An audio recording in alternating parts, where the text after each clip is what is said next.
Bago po natin simulan ang ating video, nais ko munang magpaabot ng taos-pusong pasasalamat sa inyong walang sawang suporta sa ating YouTube channel. Tahimik na sagot ng pangunahing tauhan, dahil lang basa. Sinabi ng bida na kahit nakagawa siya ng hindi mapapatawad na kasalanan laban sa kapatid ng isa, hindi ibig sabihin noon na dapat siyang pumikit sa mga kawalang katarungang nangyayari sa harap niya. Narinig daw niya na nagkulong ito sa koridor ng mga mataas na demonyo, para bang nagsisisi siya roon sa kanyang mga kasalanan. Aniya, kahit sino ay may kakayahang magsimulang muli. Sana raw ay tingnan ito mula sa ganung pananaw. Sabi ni Jaiho, hindi magiging madali ang susunod nilang paglalakbay. Hindi niya ipapaalam ito sa pinuno ng palasyo, kaya mas mabuting manatili siya roon at hintayin silang makabalik. Sinabi ng bida na ayaw niyang hindi alam ang mga nangyayari. Makalipas ang ilang sandali, huminto sila sa tapat ng isang kuweba at sinabing doon sila magpapalipas ng gabi. May isang babae ang umakyat mula sa butas na pinasok niya, tinawag ang pinuno ng unit, at sinabing tila lahat ng mga badger ay naubos na. Sabi ng iba, mukhang magugutom sila ng 2 araw. Naisip ng bida ng may kalmadong ekspresyon, layunin pala ng training na ito na hindi kumain o uminom. Mukhang ang badger lang ang pagkaing pwedeng makuha rito. Tinanong ng babae kung anong gagawin nila ngayon. Sabi ni Jaiho, wala na silang ibang pagpipilian, kailangan nilang tiisin ang gutom at matulog. Nilapitan siya ni Jag at nagtanong, yun na yun. Hindi ba't may panganib daw? Mag-eensayo ba sila nang walang laman ang tiyan? Kalma ang sagot, pwede raw gamitin ang kanilang espiritu at panloob na enerhiya para tiisin ito.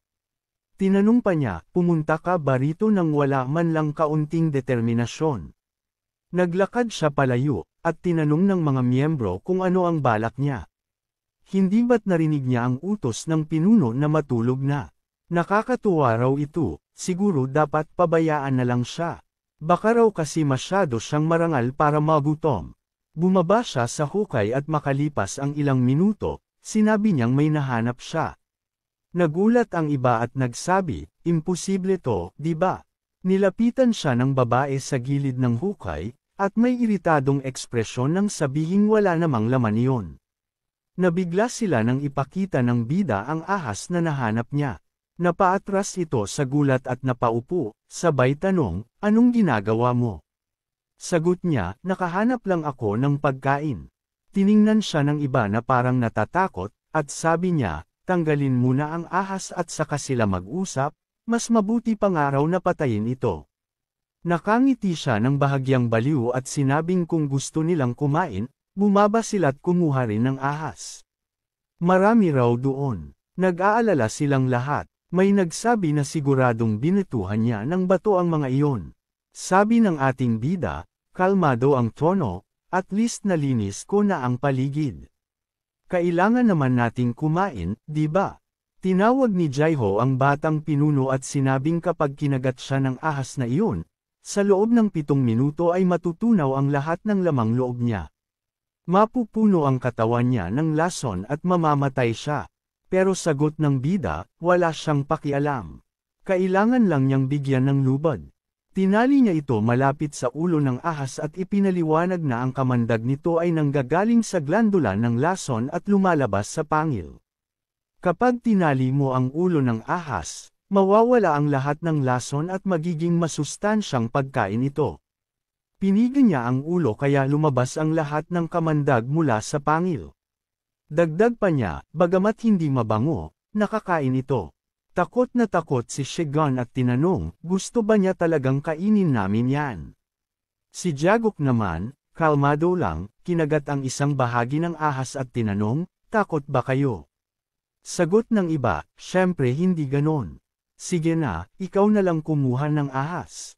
Hindi pa kami ganong kagutom. Kaya pa naming maghintay. Galit ang bida at sumigaw na dapat tumahimik sila at manghuli ng ahas. Pagkatapos ng lahat, ito ang espesyal nilang pagkain. Sabay-sabay silang bumaba sa hukay at nagsimulang manghuli ng ahas. Tiningnan sila ng bida na may ngiti, binati ng masarap na kainin, at sinabing, Maganda naman pala itong espesyal na pagkain. Kinabukasan, sabi ni Jaiho. Ngayon ay aakyat na sila sa bundok. Kung masyado itong mahirap para sa batang pinuno, pwede na lang niyang bitawan ang pagkakakapit ng kanyang mga kamay at paa. Baka mas maging kapaki-pakinabang pa iyon. Ginawa niya ito agad at sinabi na gagawin niya nga iyon. Medyo nainis ito at nagsabi na kung alam lang niya na ganoon ito kasunurin, baka hindi na niya sinubukang dalhin pa ito sa palasyo ng wasak na mga espada. Umakyat siya sa bundok na may kalmadong ekspresyon at nagtanong kung susubukan ba nitong harapin ang lahat mag-isa. Sumang-ayon naman siya at sinabi na kahit ano pa ang iniisip ng Panginoon ng palasyo, hinding-hindi niya ito matatanggap. Nagpasalamat siya at sinabing iyon mismo ang inaasahan niya rito. Nang inig ito sa galit at tinanong kung ano ang ibig sabihin niya roon. Sinabi ng pangunahing tauhan na hindi rin naman siya labis na natutuwa sa kasunduang iyon. Nasabi na rin niya ito sa Panginoon ng palasyo at humingi ng panahon, kaya nga narito siya ngayon. Tumalikod si Jaiho at nagtanong kung ano ang dahilan. Sinabi niya ng may kalmadong mukha na hindi ito angkop para sa kanya. Nagtanong ito ng malakas at may inis, nagbibiro ka ba? Wala ka naman kundi ang titulong batang pinuno. Anong karapatan mong maliitin siya? Sinabi niyang alam niya iyon. Kaya nga hindi siya angkop para sa kanya. Nagtinginan silang dalawa ng ilang segundo, pagkatapos ay gumapang ulit paakyat at sinabi na hindi naman siya ang magpapasya. Alam niya iyon, di ba? Patuloy siyang sinundan at sinabi na bahala na siyang gawin ang gusto niya. Pumikit siya at naisip na kailangan na yata niyang humingi ng tawad sa dalawang fiancé niya ngayon. Si Yena, dapat humingi muna siya ng tawad dito. At dahil hindi siya si Makhano, hindi niya maaaring pakasalan si Yenwa. Kailangang maging tapat ang paghingi niya ng tawad. Siguro ay nakatadhana talaga siyang maging mag-isa habang buhay. Biglang naging seryoso ang kanyang mukha at tumingin sa gilid. May napansin siyang ihip ng hangin at tinanong kung may siwang ba roon. Tumingin si Jaiho sa parehong direksyon at tinanong kung paano niya nalaman. Napagtanto ng ating bida na tama nga siya at sinabi na dapat na silang magpatuloy. Hindi siya naintindihan ng pinuno ng unit kaya inulit niya ito sa medyo nag-aalalang tinig. Biglang bumuga ng malakas na hangin patungo sa kanila at nagulat siyang sinabi na masyado pang maaga para sa hangin mula sa mga burol. Sumigaw siya na wala ng oras para pag-usapan pa ito. Napansin ni Jugat na nagsisimulang matamba ang mga miyembro ng unit dahil sa hangin at tinanong kung kaya ba niya itong tiisin. Kumapit ng mahigpit si Jaiho sa gilid ng bangin na may seryosong ekspresyon. Tumingin siya pababa at naisip na kaya naman sigurong tiisin kung mawawala lang ang bigat. Ang problema lang, kahit gaano kalakas ang lubad, mapuputol pa rin ito sa bigat. Isa lang ang solusyon. Hinugot niya ang espada at itinapat ito sa lubad. Napansin ito ni Yarang at tinanong ng malakas at may takot, anong ginagawa niya? Iiwan niya ba talaga kami? Tiningnan siya ng pangunahing tauhan na may mapanuksong ngiti, na lalong nagpataranta sa kanya. Pinutol niya ang lubad at nagsimulang mahulog ang lahat ng kasama niya. Sumigaw siya ng malakas, napakasama mong tao. Mabilis na nahulog ang mga mandirigma at nagsisigaw. Lumingon si Yarang at sumigaw, guys, nawalan na ba sila ng malay? Napangiwi siya sa takot at inisip, sana mawalan na rin ako ng malay, pero ayokong mamatay ng ganito. Bigla silang nakabitin sa ere at nagsimulang itaas. Naisip ng mandirigma, hinahatak ba ako paakyat? May mga alangas-ngas. Isang maliwanag na liwanag ang sumiklab sa paligid. Sa itaas ay naruroon si Chanso na siyang humahatak sa lubad. Ngumiti siya at sinabi, ang masamang tao ay nagbalik na. Sa sandaling iyon, sa gitna ng bangin ng tuktok ng kagandahan, isang malakas na sigaw ang narinig at tumingin ang mandirigma pababa habang sinasabing doon galing ang sigaw. Inisip niyang naroon ang pinuno ng unit. Tinulak ni Xiang si Tayong at sumigaw, anong ginagawa mo rito? Go. Kailangan nating bumaba at iligtas sila. Inisip ni Tayong, dumarating ang lokal na hangin ng pasulpat-sulpat. Inabutan nila kami ng mas maaga kaysa inaasahan. Kapag nagsimula ng umihip ang mga iyon, aabutin ng mga 1 oras pa ang kailangan bago hamupa ang hangin. Mabilis din ang pagkalat ng ulap. Hindi na magtatagal at lalong lalapat ito. Tumingin si Tayang pababa sa iba pang mandirigma at naisip, kung padalos-dalos silang sumugod sa ulap, iisa lang ang kahihinatnan nila. Iniutos niya na makinig ang lahat sa utos. Kailangan nilang hintayin na hamupa ito. Nairita ang babae at nagtanong, seryoso ba siya ngayon? Sumagot si Taeyong na wala na silang ibang pagpipilian. Kailangang mag-survive ng squad leader sa sarili niyang paraan ngayon. Idiniin ng babae ang noo niya sa kanya nang may inis at sinabi, "Gago, ano raw ang sinabi niya? Mag-survive mag-isa. Siguro kaya niyang gawin yun kung siya lang mag-isa. Pero ngayon, may 5 pa siyang kasamahan sa squad, at kasama pa ang nakakainis na batang pinuno. Kapag nilamon sila ng ulap, pare-pareho silang mamamatay. Gusto niya bang pabayaan silang mamatay? Loko ba siya? Niloloko ba niya ako? Kung ganun, ako na lang ang bababa." Pinuputol niya ang lubod at lumipad pababa kasama ang iba pa. Kinagat ni Taeyon ang kanyang labi sa pagkainis at sinabi, "Battle Sword Squad Extermination Unit, mayroon tayong bagong misyon. Ang layunin ay tiyakin ang kaligtasan ng lahat ng kasapi, pati na ang mga nawawala." Pinutol niya ang lubod para hanapin silang lahat. Saliksikin ang bawat sulok. Sumagot ang mga kasama, "Opo, Commander." Sa mga sandaling iyon, gumagalaw ang ating bida sa gilid ng bangin at nagtanong ang assistant, "Batang pinuno, may nakikita ba siya?" Sumagot si Chuno na hindi gaano. Baka raw mahina na ang mga mata niya. Hindi niya talaga makita. Nagtanong si Yarang, "Galit pa rin ba siya?" Humingi na siya ng tawad. Naisip ng ating bida na sa ganitong kalagayan, kaya nilang makarating sa tuktok. Nagtanong ang lalaki, "Ano ang dapat nating gawin?" Sabi nila, "Kapag pumasok ka sa ulap ng beauty pick, hindi ka na makakalabas ng buhay."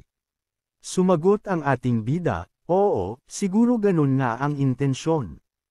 Tapos ay tumalikod siya at nagsabi, "Pero magaling ka rin naman umakyat sa bato, hindi ba? Bakit kailangang itali pa ang sarili sa lubod?" Tahimik lang siya na nakatayo sa tabi niya, nakatawid ang mga braso. Ginalaw niya ang kanyang buhok at sumagot, "Hindi ko naman kasi naisip na ipakita iyon sa iba." Maingat siyang tinitigan ni Chuno at naisip, binubuli siya ng iba dahil lang sa nakatira siya sa tuktok ng beauty pick. Ganun ba talaga siya umasta para hindi matakot ang mga tao sa kakayahan niya? Nagtanong si Yarang, pero ang batang pinuno, bakit niya itinatago ang mga kapangyarihan niya? Kung ipapakita niya lang ang kakayahan niya, walang maglalakas loob na maliitin siya.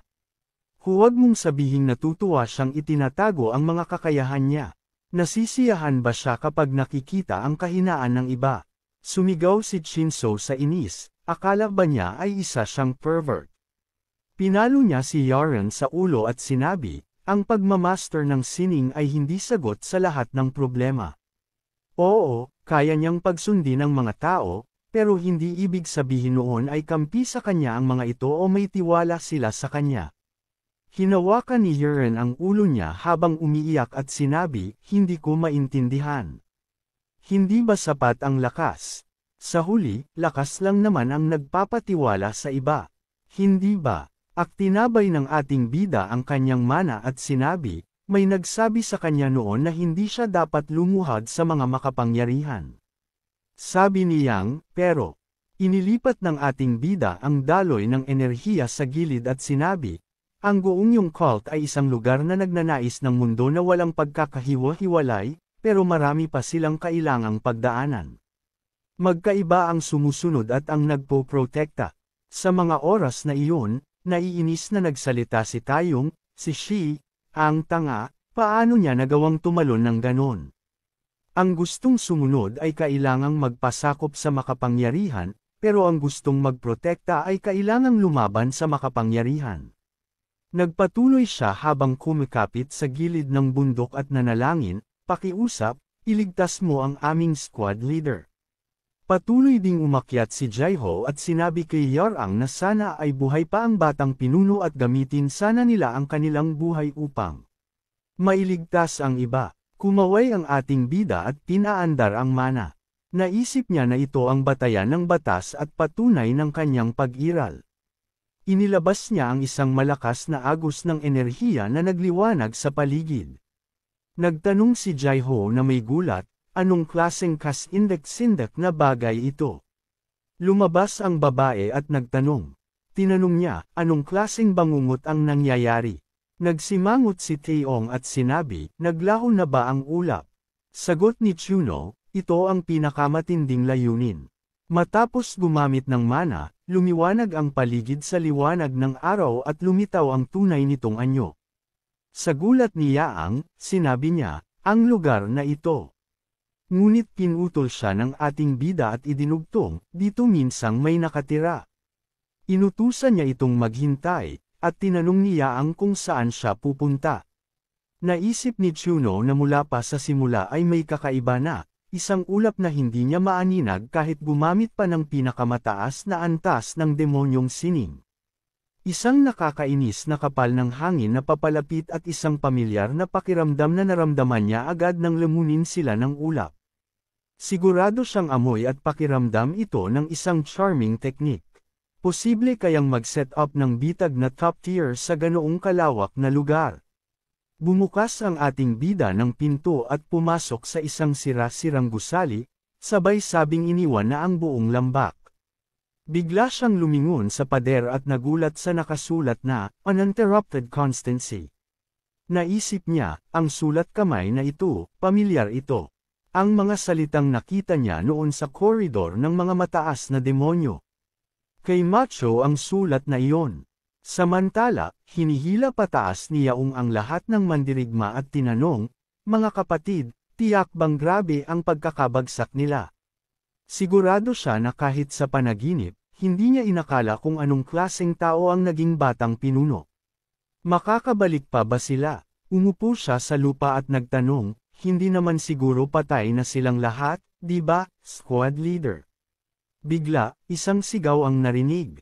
Yaang! Yaang! Tumayo siya at nakita ang isang dambuhalang kamay kaya't napasigaw siya sa takot. Squad leader! Umakyat si Jaiho at sinabi, buhay pa siya.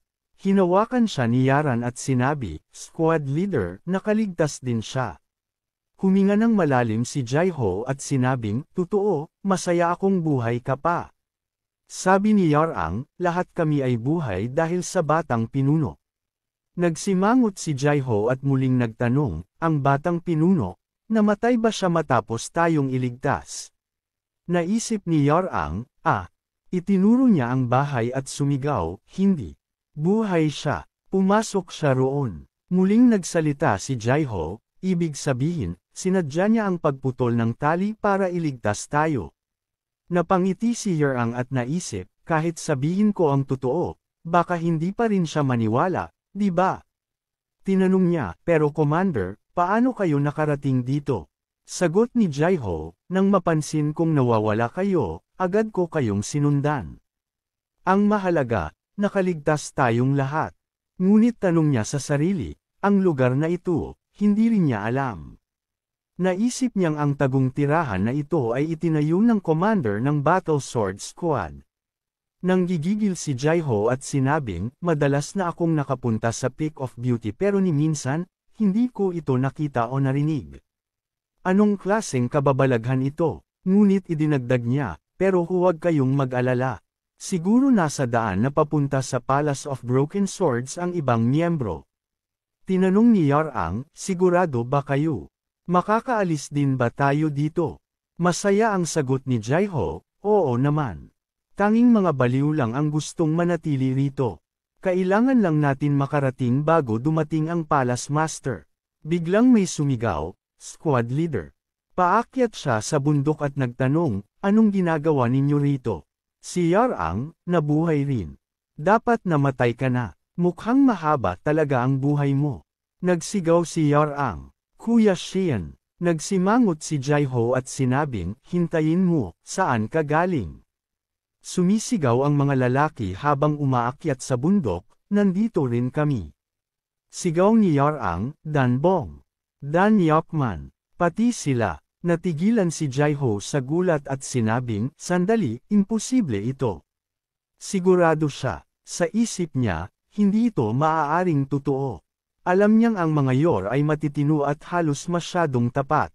Sigurado siyang padalos-dalos lang sila. Muli, narinig ang sigaw, squad leader.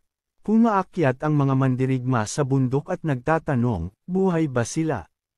Anong lugar ito? Nag-aalala sila kung saan napunta ang lahat. At nagtatayo na sila ng bahay dito. Ngumiti si Dan Tayong at sinabing mabuti at ayos si Jaiho. Nakasimangot si Jaiho at sumigaw, Dan Tayong, pati siya, nandito rin.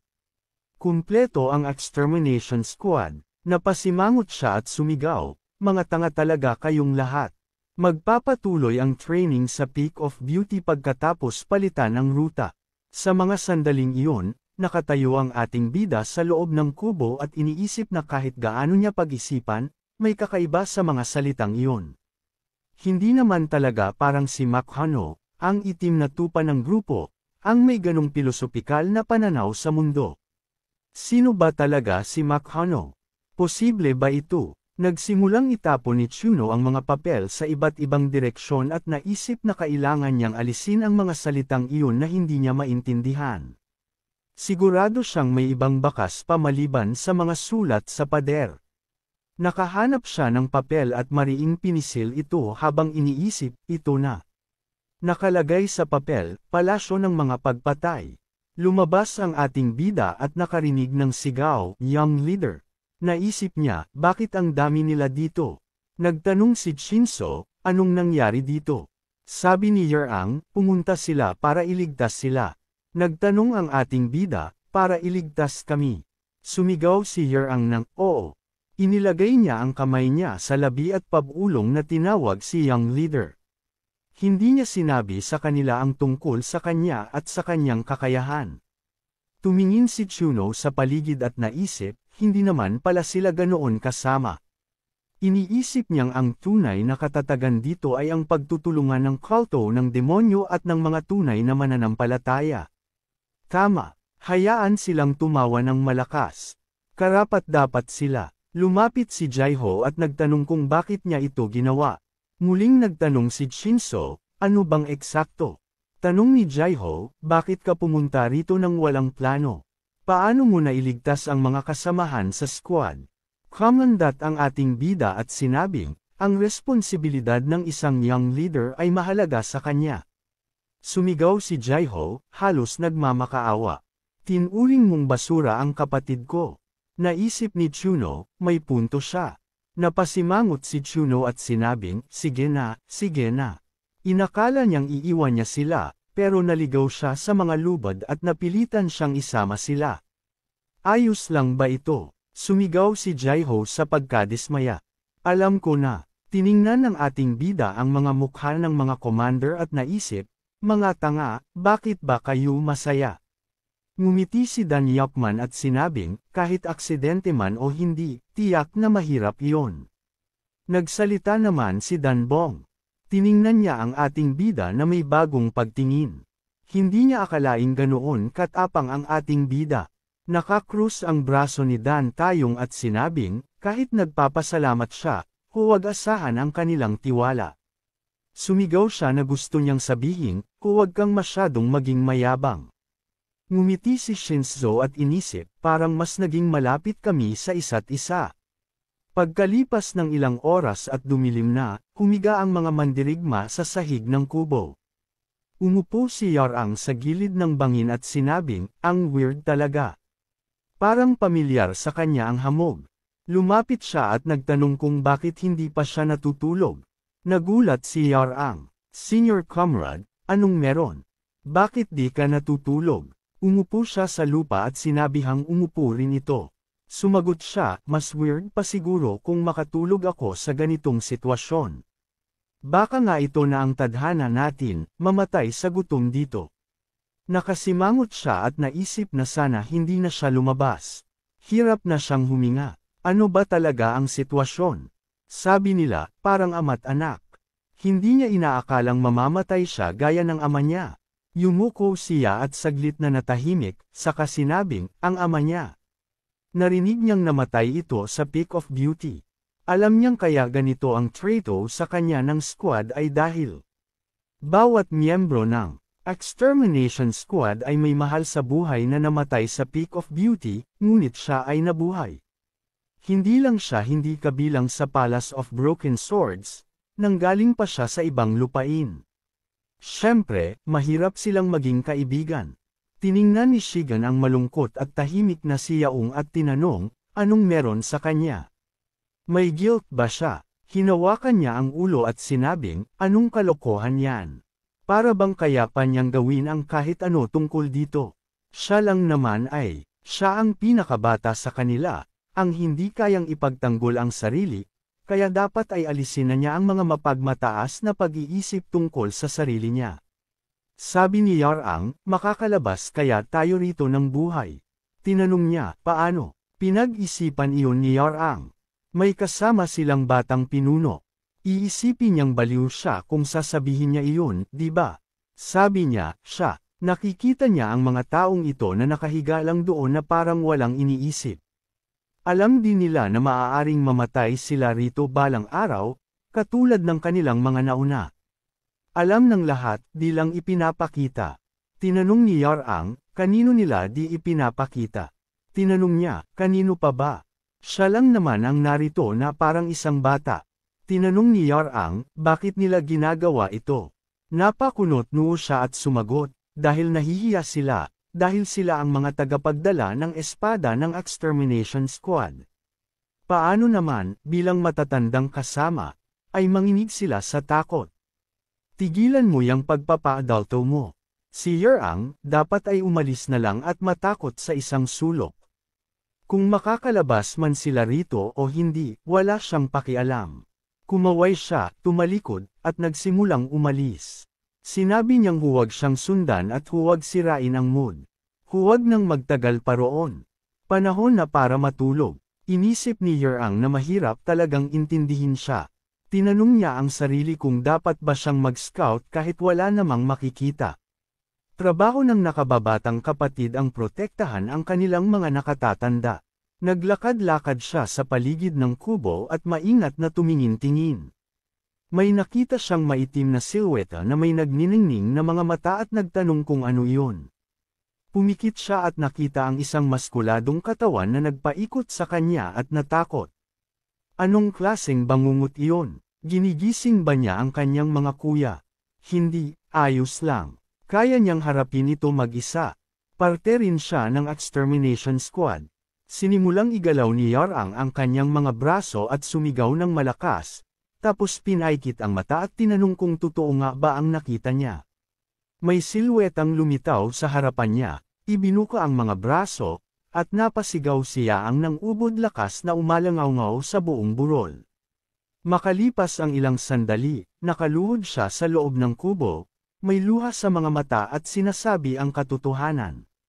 Talagang nakita niya iyon. Nakaupo ang ating bida sa isang silya at nagtanong, sinasabi niyang may tumalon mula sa ulap papunta sa kanya. Hinayla niya ang tela ng kanyang kimono at sumigaw ng, oo, nakita niya ito sa sariling mga mata. Hiniling niya na tingnan nila. Punit ang kanyang kasuotan. Pula ang balat, na parang hindi na balat kundi kung ano, at ang kanyang mga kuko ay sobrang haba, parang mga butong nakausli. Tinanong ni Jaiho kung iyon ba ay White Hand Demon Art. Nagsalita si Chuno, pero sinabi niya na pula ang balat. Puti ang balat ng White Demons, kilala rin bilang White Hand JD. May isang mandirigmang nagtanong, paano naman ang Blood Art? Sagot ng ating bida, ang enerhiya lang nila ang pula, hindi ang katawan. Base sa mga kuko, mukhang ito ay 9-yin White Bone Claw. Dahil hindi rin naman sila makakaalis dito, mas mabuti nang silipin nila mismo. Kumaway si Jaiho at sinabing, tayong, Sian, Iman, at Bong, sasama kayo sa akin. Ang iba ay mananatili rito. Naiinis na sinabi ng isa, squad leader, baka inisip lang niya iyon sa takot. Sumagot si Jaiho na susubukan pa rin nilang galugarin ang lugar. Anong silbi ng pag-upo lang at paghihintay? Itinaas niya ang ulo at binasa ang mga salitang, continuous constancy, at tinanong, ako lang ba ang nakakakita na kakaiba ito? Para bang may masamang pakiramdam? Hindi ko pa nakita ang ganitong nakakatakot na sulat kamay. Hindi ba't nakakatakot ito para sa inyo? Sigurado siyang gawa ito ng isang taong gumawa ng mortal na kasalanan sa kulto, kaya kailangan nitong magtago at manirahan dito, ayon kay Chunzo habang nag-iisip. Kung iisipin mong parang abstract art, hindi naman ganun ka nakakatakot. Makahulugan ang mga espasyo sa pagitan ng mga salita, sabi ni Chunzo. Itinuro ni Jaiho ang pader at sumigaw, Young Master, ano bang alam mo? Mali ka, sinasabi nila na makikilala mo ang isang tao base sa kanyang sulat kamay. Ang sulat na ito ay literal na sumisigaw ng kasuklam-suklam, marumi, at nakakatakot na pervert. Sagot ng ating bida, bahala siya. Tinanong ni Jaiho, anong sabi mo? Sumagot si Chunzo, wala. May sigaw na narinig. Narinig ang isang sigaw. Pinuno ng squad, pwede ka bang sumama sa kanya? Tumingin si Jaiho pababa at sinabi, Daniel. Sumigaw siya pabalik na nakikinig siya. Sabi ni Jaiho, tumakbo raw ito dahil sa takot bago pa man niya maaninag ng maayos ang kalaban. At hindi lang yun. Naglakas loob pa siyang magsalita ng kung ano-anong kalokohan tungkol sa nakita niya. Humiling si Yarang na sana bigyan siya ng pagkakataong makabawi. Tanong ni Jaiho, hindi ka ba nahihiya sa sarili mo? Dito ka na lang. Huwag ka nang makisawsaw. Tumingin siya sa ating bida na parang kuting. Iniisip ni Chuno na alam niya kung ano ang gusto nitong sabihin, pero tumingin ito sa lupa at sinabi, hindi, alam ko na kung ano ang sasabihin niya. Parang isama niyo naman ako, o hindi niyo pwedeng gawin to sa akin, tama ba? Sabi ni Yarang, humihiling lang siya. Pero pinutol siya ng ating bida at sinabing kahit ilang beses pa siya magmakaawa, walang magbabago. Sinabi niya na kailangan niyang panag-utan ang kanyang ginawa. Pero ano pa nga ba ang magagawa sa ganitong sitwasyon? Kung pakiramdam niya ay hindi makatarungan, dapat niyang tandaan ang araw na ito at palakasin ang sarili. Patunayan niya ito sa iba. Lumabas si Chunzo mula sa kubo at sinabing, sige, umpisahan na natin. Sumunod ang mga mandirigma sa kanya. Kailangan nilang makita ng sarili nilang mata kung nagtatago nga ba si Makhano sa lugar na iyon. Biglang may sumigaw. Dakpin siya. Hinawakan ng mga sundalo ang ating bida sa braso at nagtanong siya kung ano ang ginagawa nila. Lumingon siya at tinanong, akala ba niya piknik ito? Hindi lahat pwedeng sumama, sagot ni Yapman.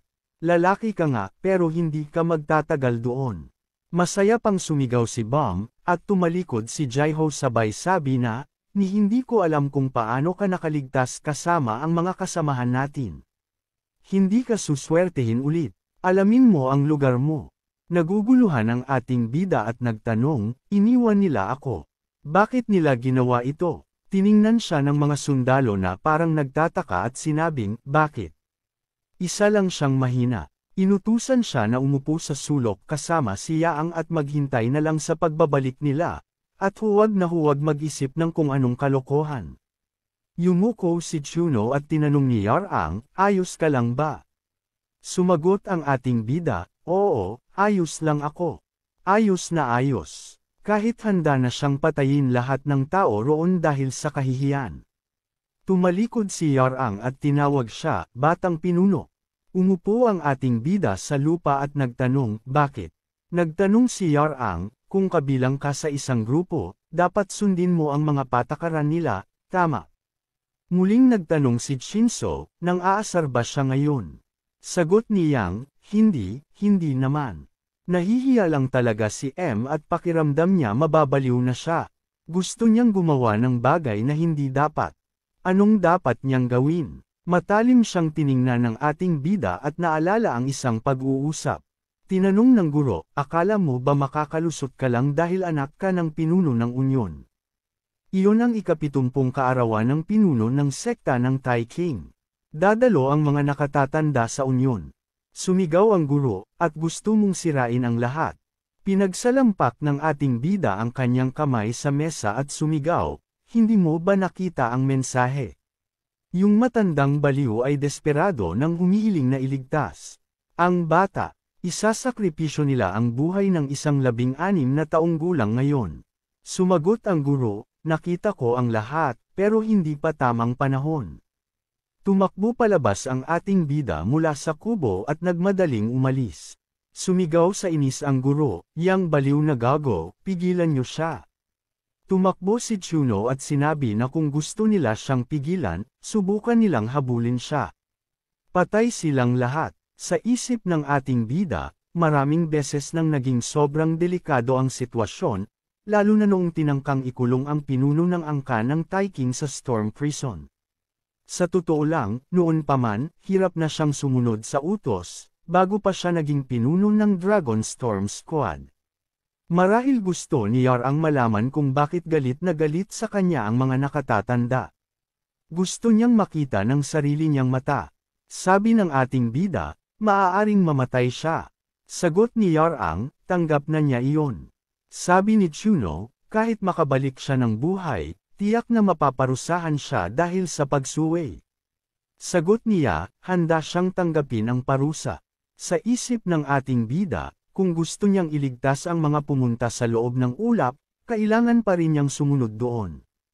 Kailangan din niyang malaman. Inutusan niya si Yarang na mag-empake, at sinabi ni Yarang, opo. Naalala ng ating bida ang mga sulat sa pader at nag-isip kung ano ang nakita ni Makhano sa lugar na iyon. Sa sandaling iyon, nakatayo ang mga mandirigma sa isang kalsada ng isang wasak na pamayanan, at tinanong ni Iman kung ano ang nakita ni Makhano sa lugar na ito. Napakunot noo siya at nagtanong, may mga taong nanirahan ba rito noong kasagsagan ng kanilang kagandahan? Itinaas ni Tayong ang kamay niya sa baba at nagtanong, posible kayang lahat ng kasapi ng grupo na nawala ay dito pala talaga nanirahan buong panahon. Lahat sila ay biglang lumingon at tiningnan siya na may gulat, at sinabi ni Jaiho na maghihiwalay sila upang siyasatin ang lugar. Kung sakaling may panganib, agad silang magbibigay ng senadoryas. Lahat ay sumagot, opo. Maya-maya, lumiko siya sa kanto at nagsabing, parang kabaliwan ito. May mga multo ba talaga rito? Napakunot noo siya at naalala ang sinabi ni Tayong tungkol sa mga kasapi ng grupo na maaaring nanirahan dito. Naglakad si G paabant at sinabing, hindi posible na ang tatay niya, ang weirdo, ay nanirahan sa ganitong lugar. Hindi siya magtatagal dito kahit isang araw. Mamamatay siya agad. Bigla siyang huminto at nagreklamo, nakakainis. May buhangin sa mata ko. Pinunasan niya ang kanyang mata, at sa likuran niya ay may isang madilim na anino. Naisip niya, may tao ba roon? Hinugot niya ang kanyang espada at sumigaw, bangungot, sino yan? Pinagwasiwas niya ang kanyang espada at nagtanong, ha? Saan siya nanggaling? Naglalakad din si Tayong sa kalsada at naramdaman din niya ang presensya ng kung sino. Mabilis siyang lumingon at iniwasiwas ang espada sabay utos na lumabas kung sino man iyon. Sa harap niya ay may nakatayong halimaw na may mahahabang braso at nagliliyab na mga mata. Napakunot noo si Tayong, pinapula ang kanyang espada at sinabing, mukhang tama si Yaang. Si Jungshi ba ito mula sa palasyo ng Nakaw-alasong halimaw? Paano siya nakarating dito? Umiling si Jungshi, pagkatapos ay iniunat ang leeg at sumugod kay Tayong habang sumisigaw. Pinagwasiwas ni Tayong ang espada at naisip, ang bilis niya. Tinaga niya, pero hindi nasugatan ang nilalang at ipinatong lang ang mga braso para salagin ang atake. Naisip ni Tayong, nasalag niya ang espada ko.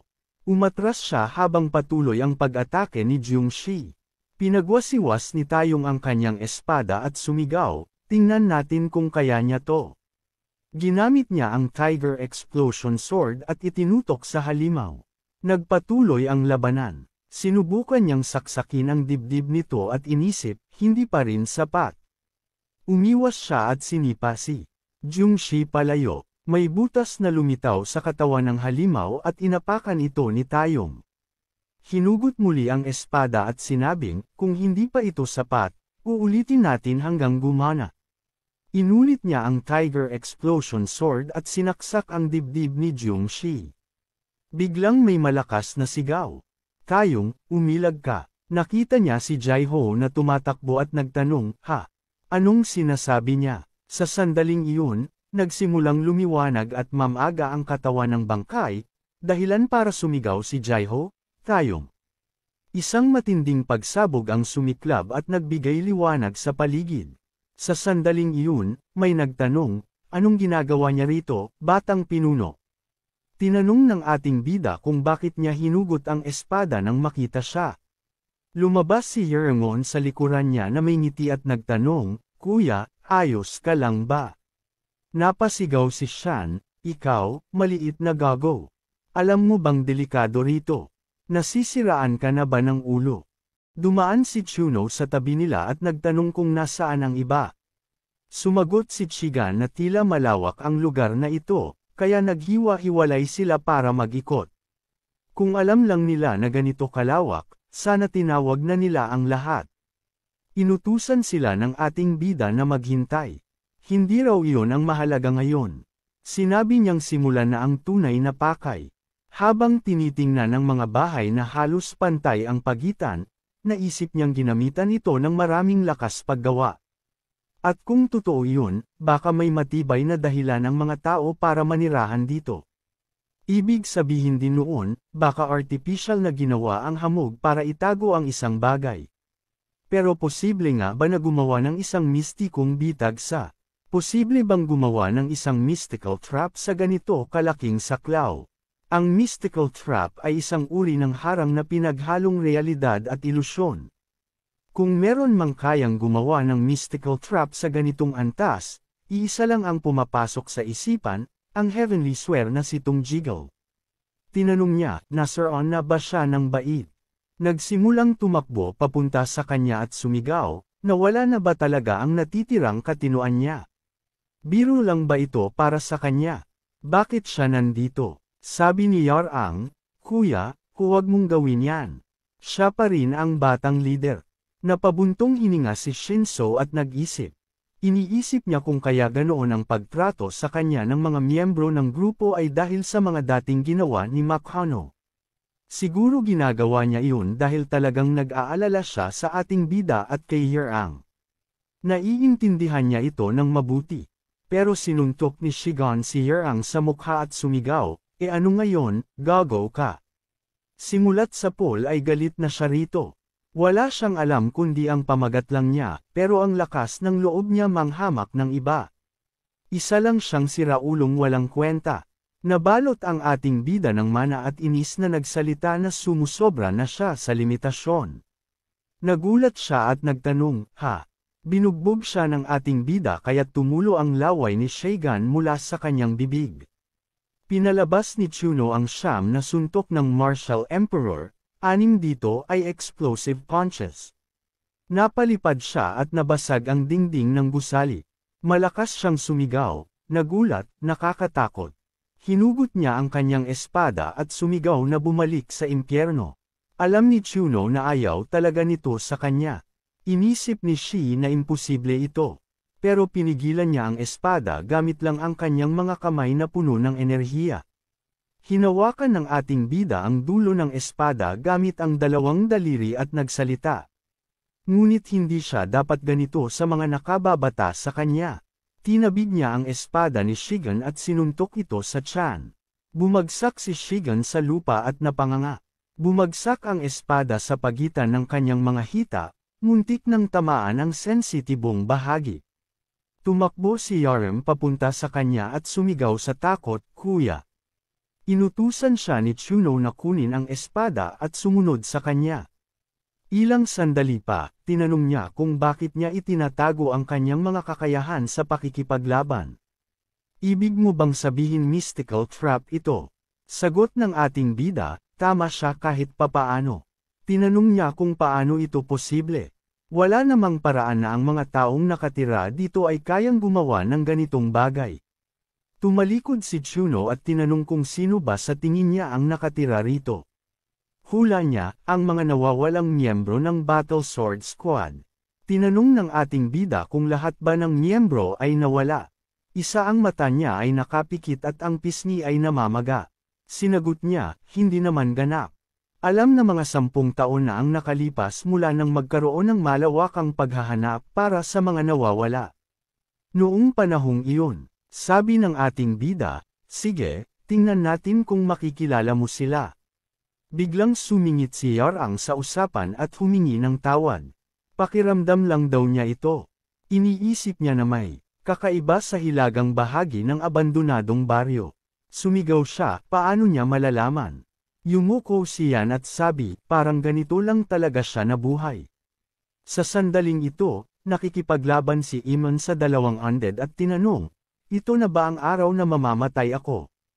Ngumiti siya at sabi, mga kuya, iniisip niyang kaya niyang lampasan sila. Sumigaw si Junggi at nabalot si Iman ng mana. Iniisip niyang, mag-isa lang ako, isa lang ang kaya kong patayin. Sumigaw siya ng malakas, mga tarantado. Biglang lumitaw si Shin at umatake sa halimaw na humahawak kay Iman. Iniisip niya, mga kuya. Inutusan siya ni Shin na putulin ang ulo nito. Umatras siya mula sa halimaw at tumakbo papunta sa susunod na undead. Umungol ang nilalang sa inis. Sabi ni Shigan, nakakatakot. Ang bigat nito, mga killer ba ito ng mga junkie?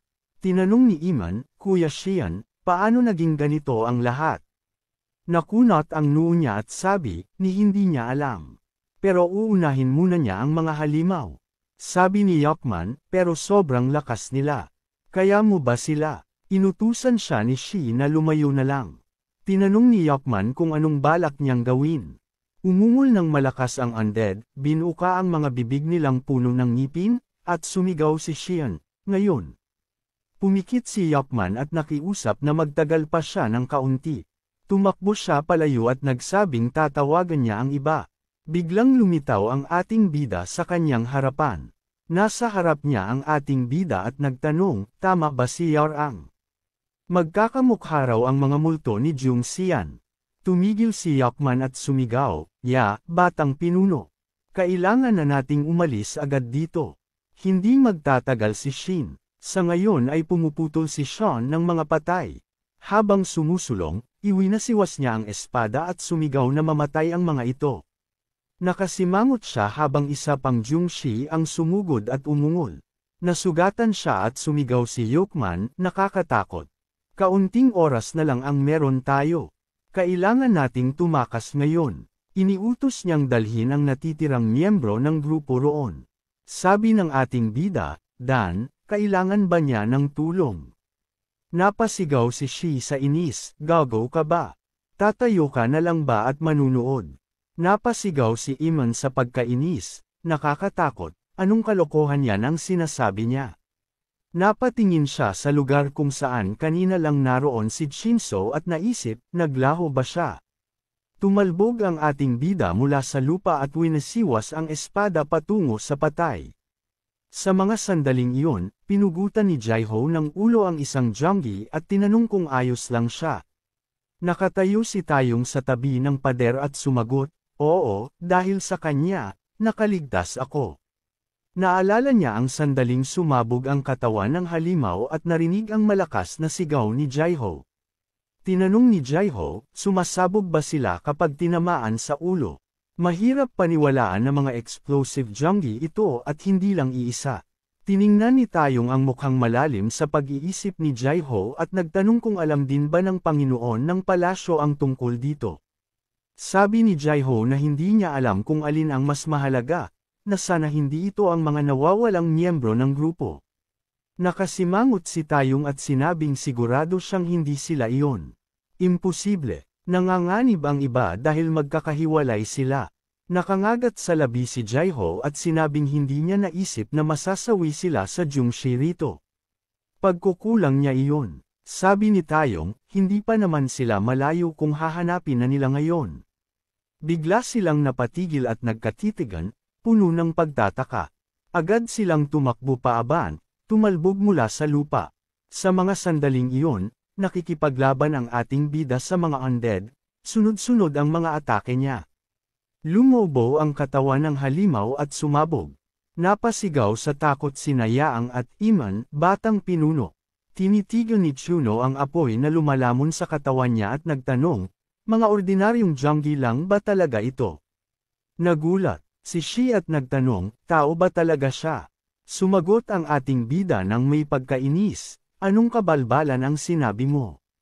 Sinabi ni Shi na kalimutan na lang at tinanong, bakit siya namuhay ng ganito sa lahat ng panahong ito?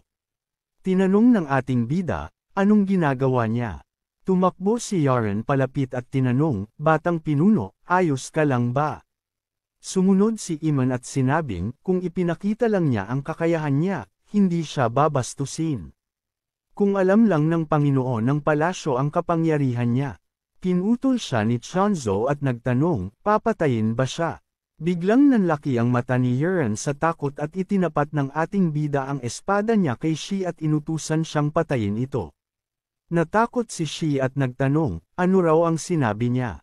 Ipinatong ng ating bida ang kamay sa balikat niya at sinabi niyang patayin mo siya. Nagtanong si Shi, totoo ba yan? Tinanong ni Chuno, ano bang silbi niya kung mahina rin siya? Sagot ni Shi, siya mismo ang nagdala sa kanya rito. Napangiti ang ating bida at nagtanong, hindi mo ba siya kinamuhian?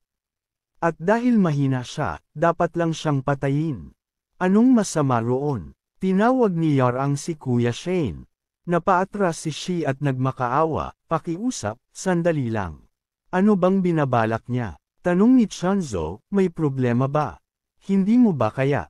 Agad niyang inagaw ang espada at sinabing, kung ganon, ako na lang ang papatay sa kanya. Itinutok ng ating bida ang espada sa leeg ni Shi at sinabihan siyang tigilan na ang mga walang kwentang sinasabi. Ang mahina ay binabastos, ang malakas ay ginagalang. Ang sumunod sa iba ay nangangahulugang matuto at kumilos ng magkakasama. Ipinagbawal niyang banggitin pa muli sa harap niya ang tungkol sa paghanga sa malakas, at paghamak sa mahina. Kapag ginawa pa nila, papatayin niya talaga silang lahat. Pagkatapos, tumalikod si Chonzo at inutusan silang lahat na umalis. Kailangan nilang hanapin ang iba. Tumingin si Shigon sa refleksyon niya sa dulo ng kanyang espada at nagtanong. Matuto mula sa isa't isa at magtulungan. Nakakatakot, bakit parang nagpapakul siya? Sa sandaling iyon, tumangala si Jaiho at sinabing, tiyak na may narinig siyang mga pagsabog mula rito. Pero ang pinto, parang ginagamit ng fog para lituhin sila. Hinipo ni Tayong ang pader at nagsabi, Leader, parang kuta ang lugar na to. At base sa kung paano ito tinatago ng fog, malaki-laki itong kuta. Tinanong ni Jaiho, kuta at Jiangxi, binuksan nila ang gate, at sinabi niyang, baka nakapasok na ang iba sa loob. Panahon na para suriin.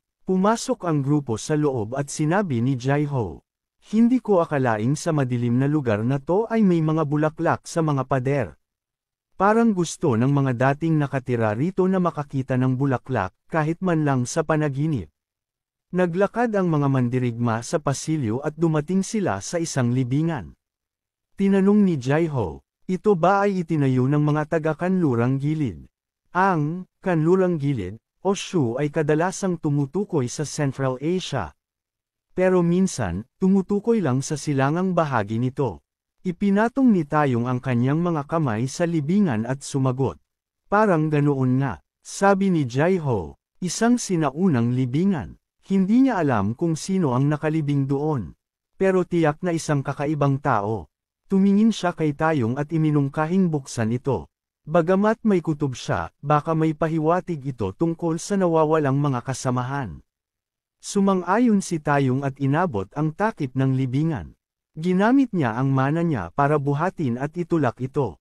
Nang inag ang kanyang mga kamay sa sobrang lakas na kinakailangan.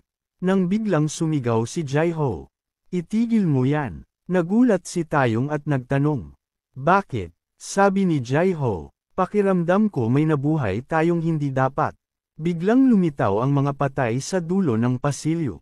Sumisigaw ng malakas at mabilis na sumugod sa kanila. Sumigaw si Jaiho sa takot. Inihampas ni Taeyong ang kanyang braso at nagpakawala ng isang malakas na tiger blow. Pero hindi man lang natakot ang mga Jiangshi. "Commander, anong gagawin natin?" tanong ni Taeyong. Sabi ni Jaiho, "Kapit lang. Sumasabog ang mga Jianggi kapag tinamaan ang ulo. Isipin mo kung sumabog silang lahat sa sikip ng lugar na to." Nanlaki ang mata ni Taeyong sa takot, naalala niya ang naganap na pagsabog. Sabi ni Jaiho, "Sasabog ang lahat kung mangyari yun. Maghanda ka. Kalimutan mo ang bilis, lakas ang kailangan. Sumugod ka. Kung tuluyang mapuputol ang ulo nila, hindi sila sasabog." Umiwas si Taeyong sa isang suntok at sinabing, "Naiintindihan ko, pero sobrang dami nila." Nagpatuloy ang pag-atake ng mga Jianggi, hindi man lang sila tinatablan. Nakunat ang noo ni Jaiho at sinabi kay Taeyong na hahawakan niya ang mga ito. Habang tumakas siya para hanapin ang iba at lumayo sa bangin. Habang bumababa sila, mawawala rin ang fog. "Bakit kailangan pa nating pumunta sa palasyo?" sabi ni Taeyong. "Huwag kang magbiro ng ganyan. Hindi kita iiwan." Sumandal si Jaiho sa kanyang likuran at nagsabing, "Ang tigas talaga ng ulo mo." Ngumiti si Taeyong at sinabing, "Ikaw kasi ang nagbibigay ng mga handgal na utos." Sabi ni Jaiho, "Kung ganun, sige, tumungo na tayo sa labasan." Sword Mountain Burst Destruction. Nagsimulang umatake ang mga lalaki sa mga halimaw. Habang si Taeyong ay pinapalipad ang mga ito palayo. Tinamaan si Jaiho ng isang patay, kaya sumigaw siya ng malakas at inisip, "Kung sana may isa pa tayong kasama." Biglang narinig nila ang sigaw ni Bong. Nagpaikot siya sa ere at sinugod ang mga halimaw. Tumawa siya ng malakas at masaya. "Dan Bong!" sigaw ng mga lalaki. Lamusong siya at sinabing, "Hindi ko akalaing mapapalibutan kayo ng mga weirdo na to. Nakakahiya kayo sa buong Hilang Squad." Nagpasalamat si Jaiho sa kanya sa pagdating. Iminungkahi niyang umatras sila dahan-dahan at lumaban sa formation papunta sa labasan. "Dan Bong, ikaw ang mauna." Ang ulo nila ang kahinaan.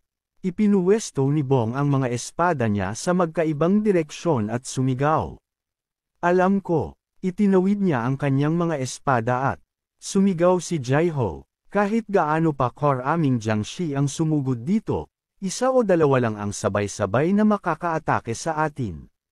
Gamitin ang team waiting strategy. Panatilihin ang depensa, dahan-daang tapusin ang kalaban." Muling sumugod ang grupo sa labanan, at sumigaw si Jaiho, "Sword Mountain, First Destruction." Ilang sandali pa, nagkalat na ang mga bangkay ng patay sa loob ng silid ng libingan. Nagpatuloy ang mga lalaki sa pakikipaglaban. Sabi ni Jaiho, "Parang bangungot ito." Tumingin siya sa paligid at inisip na baka ang mga ito ay dating mga mandirigma rin ng kanilang grupo. Tumalikod si Taeyong sa commander at sinabing, "Commander, tingnan mo to." Isang kamay ang umangat mula sa loob ng libingan. Isang nilalang ang biglang sumulpot at tumalon sa ibabaw ng libingan. Isang babaeng Jiangshi ang bumukas ang bibig at sumigaw ng malakas. Nagpalaganap ng napakalakas na enerhiya sa paligid. Pumikit si Taeyong at nagtanong, "Ano to, ang sining ng tunog?" Isang Jiangshi na marunong gumamit ng internal energy. Sumigaw si Jaiho, "Nakakatakot. Parang buhay ang Jiangshi na to." Lahat ng halimaw na napatay nila kanina ay biglang nabuhay muli. Tinanggal ni Jaiho ang mga kamay niya sa tainga at nagsabi, "Mga tao." Lumingon ang grupo at nagsimulang tumakbo papalayo. Pero bigla nilang nakita ang ilang mga silhouette sa harapan.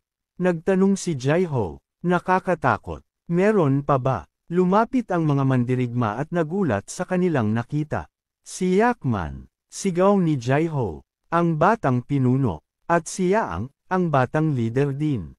Sinabihan niya ito na huwag ipasok ang sarili. Kailangan nitong umatras ngayon. Sumagot ang ating bida, "Huli na to." Tumingin siya sa mga paparating na halimaw at inisip, ito pala ang alas nila." Ipinatong ni Jaiho ang kamay sa balikat niya at sinabing, "Batang pinuno, kailangan mong isama si Yang at bumalik ka na sa pinanggalingan." Nakunat ang noo ng babae at sumigaw. Commander, kung ayaw niyang mamatay rito, tapusin na niya ang kaguluhang to. Muling nagtanong si Jaiho. Ano raw? Sumagot si Shan. Patay na tayong lahat kung wala ang batang pinuno. Lumingon si Chunzo at may bahagyang ngiti sa mukha. Hindi ko alam na marunong pala siyang magpabibo. Sumigaw si Shan. Pabibo man siya o hindi, sinabi lang niya ang totoo. Kaya ngayon, pakisuyo, iligtas niyo silang lahat. Sumagot ang ating bida. Gusto ko yang pagiging totoo mo. Hinugot niya ang kanyang espada at nagutos. Hayaan niyo akong dumaan. Nag-umpisang lumaban sina Shigen at Yokman sa mga Jiangshi. Nagulat si Jaiho. Anong ginagawa nila? Lumakad ang ating bida paaban, nababalutan ng enerhiya. Nagbilang siya sa isip, 10%, 20%, 30%, 40%, 50%, 60%. Sumugod ang isang patay papunta sa kanya. At si Shuna ay mabilis na lumipad pataas, hawak ang espada sa harap niya. Sa isipan niya, babagsakan ko ang langit, dudurugin ang mundo. Gumamit siya ng serye ng 10 Emperor Strikes, ang huling hampas para sa pagwawasak ng mundo. Pinaikot ng ating bida ang kanyang espada at ipinadala ang mana sa mga halimaw. Sumigaw ang mga ito at naglaho agad. Ang napakalaking energy dome ay tinupok ang mga halimaw sa ilang segundo. At nagbigay liwanag sa buong paligid. Tinakpan ng mga lalaki ang kanilang mga mukha upang protektahan ang mata sa liwanag. Pagkatapos ng lahat, nagtanong si Shan sa gulat. Kailan pa siya natutong gumawa ng ganito? Sobrang grabe nito. Tiningnan ni Chuno ang kanyang sunog na espada at inisip. Kung hindi lang ito sacred fire sword, hindi to kakayanin. At hindi pa to ang buong lakas ng 10 Emperor Strikes. Imitasyon pa lang ito ng tunay na kapangyarihan ng sining ng Demon Lord. Hindi ito uubra sa mga martial artist na nasa pinakamataas na antas ng cultivation. Muling lumitaw sa harapan niya ang galit na Jiangshi. Sumisigaw ng malakas at pinapalaganap ang kanyang mana sa paligid. Inisip ng ating bida, gaya ng inaasahan, hindi rin ito gumana sa halimaw na to.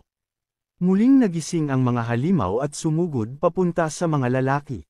Nakunat ang noo ni Chunzo at inisip. Kailangan siyang mawala. Siya ang sentro, kung siya ang maalis, matatapos ang lahat ng ito. Tumakbo siya at sinipa ang pangunahing Jiangshi. Lumipad ito at bumangga sa pader. Pero agad itong tumayo at sumigaw muli. Muling sinipa ng ating bida ang dibdib niya at itinulak siya pabalik sa loob ng libingan. Kasabay ng isang malakas na sigaw. Lumingon si Chunzo at nagutos. Alagaan ninyo ang buong grupo. Inisip niya, naalala ni Chunzo, na kung lalabanan niya ang Jiangshi, malalagay sa panganib ang iba. Sa takot, nakiusap si Jaiho sa batang pinuno. Sandali lang, huwag ka munang pumasok. Sobrang delikado to para harapin mag-isa. Pero tumalon ang ating bida papasok sa libingan at lumipad pababa. Inisip niya, hindi ko makita ang kahit ano. Bitag ba ito? Mabaho ang paligid, isang matinding amoy ng pagkabulok. Lumalaban siya sa isang hindi kilalang kasamaan, sa isang hindi kilalang lugar. Kailangan niyang maging lubos na handa. Ginamit niya ang Demon Lord Art at lumipad pababa na nakabuka ang mga braso. Paglapag niya, sinabi niya, doon pala nanggagaling ang amoy. Inisip ni Chunzo, ito ay isang libingan. May malaking tambak ng mga bangkay sa ilalim ng kanyang mga paa. Parang isang hangkag na libingan na puno ng mga buto ng mga patay. Tiningnan niya ang direksyon kung saan nanggagaling ang malakas na sigaw. Nakita ng ating bida si Jiangshi, nakaupo sa tabi ng pader, sumisigaw ng malakas habang tinatakpan ang kanyang mukha. Nagtaka si Chunzo, ganito ba siya tumutugon sa presensya ng Demon Lord? Lumapit siya at sinabi, may gusto lang sana akong itanong. Sino ka ba? Sino ang gumawa ng ganitong karumaldumal na bagay? Muling sumigaw ng malakas si Jiangshi. Nagsalita ang ating bida. Mukhang hindi siya marunong magsalita. Bigla siyang tumalon at sumugod sa ating bida, Inihampas ang kanyang kamay. Umilag si Chunzo at hinampas si Jiang Shi, tinapon siya sa malayo. Bumagsak siya sa lupa pero agad tumingin pabalik gamit ang nagliliyab na mga mata. Sumigaw si Jiang Shi at Jin Aisang ang lahat ng halimaw sa paligid niya. Tiningnan sila ng ating bida at nagtanong. Mga sumasabog na Jiang Shi, nilikha niya ba sila gamit lang ang kanyang sigaw? Pinalo ni Jiang Shi ang kanyang dibdib gamit ang kamay niya. At sumabog ang mga katawan ng mga halimaw. Natigilan ang ating bida at nagsabi, seryoso ba to? Siya ba ang nagbigay ng utos para dito? Isang napakalaking pagsabog ang sumiklab, na nagliwanag sa buong paligid. Habang bumababa ang usok, lumitaw ang isang silweta. Nakatayo ang ating bida sa gitna ng apoy at sinabi, isa kang halimaw. Halimaw na kailangang mawala. Ginamit niya ang sukdulang sining ng Demon Lord, na lumikha ng malakas na reaksyon sa Jiang Shi. Nagulat si Jiang Shi noong una, pero agad siyang nagwala. Hinawakan ni Shinzo ang kanyang ulo at sumigaw. Tumigil ka na. Muling sumigaw ang Jiang Shi kaya hinampas ng ating bida ang ulo niya sa pader.